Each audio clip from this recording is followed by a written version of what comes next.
So let's bring in former Deputy Assistant Secretary of State Joel Rubin. Joel, thank you so much for being with us. What can we expect to come from this sidelines meeting between Biden and Xi? Yeah, Nicole, it's great to be with you. And this is going to be a significant meeting because Xi and President Biden, they've met in the past before. They've spoken over the last couple of years. But now a face-to-face meeting and doing this just after Xi took his third term as leader of China, frankly, to be the dictator for as long as he wants of China. And President Biden looking at China as the primary threat to the United States over time. It's a strong competition, and President Biden's going to have very strong words, I'm sure, regarding Taiwan and regarding China's expansion in the region, as well as strong words and positive words to the rest of those who are attending these meetings outside of this one bilateral. Well, so Joel, you mentioned that the president will probably bring up Taiwan, also China's human rights abuses. What do you think Xi will be addressing?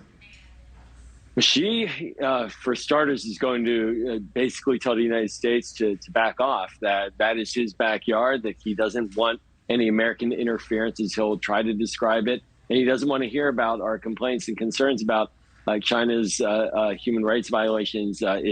It's essentially enslavement of Uyghurs and violations that the international community has long identified as serious. And that's where they will come to butt heads quite a bit. But they're also probably, since they're both very pragmatic, going to need to find some language to tell the rest of the world that this is not getting into a dangerous territory, military conflict, as an example. But this is a strong competition, and we exchanged ideas with each other as part of this relationship. Yeah, absolutely. So the president is saying that a face-to-face meeting is important so these two leaders can really lay out their red lines. Joel, what are those red lines, and have they changed? Yeah, for President Biden, in-person diplomacy matters. He went to Saudi Arabia over the summer, took a lot of gruff here at home for it, but he felt it was critical to get there. He saw the Saudi leader turn around recently and raise essentially lower the amount of oil on the market and raise oil prices, and he had a strong reaction. So he's going to assess Xi, and part of those red lines to your question are about no invasion of Taiwan, no support for Russia and Ukraine, ensure that the countries in the region don't feel that you are encroaching on their sovereignty. Those are critical red lines, and Xi is going to have his own. But President Biden is looked at by leaders in Asia as the bulwark against a rising China and someone who has to have their back, and he does. And going in person is the best way to demonstrate that. Well, Joel, we certainly can't talk about the G20 without talking about Vladimir Putin and the fact that he's not attending in person. We really know that Western leaders called for his invitation to be rescinded. But what do you think is the reasoning there for him not attending in person?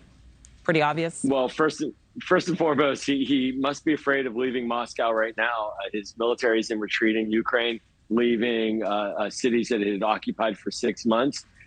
He is condemned quite roundly by the rest of the world for inflating global food prices, creating a wheat crisis, creating an oil and energy crisis. There's a paradox here. The countries that have been supporting Putin internationally are the ones most harmed by his invasion of Ukraine in the rising prices, countries in Africa in particular. And so the G20 countries representing 80% of global economy, they're going to look at Putin and shame him. He just doesn't want to be there, and he clearly doesn't feel comfortable leaving home right now. All right, Joel, thank you for your time. We appreciate it. Thanks, Nicole.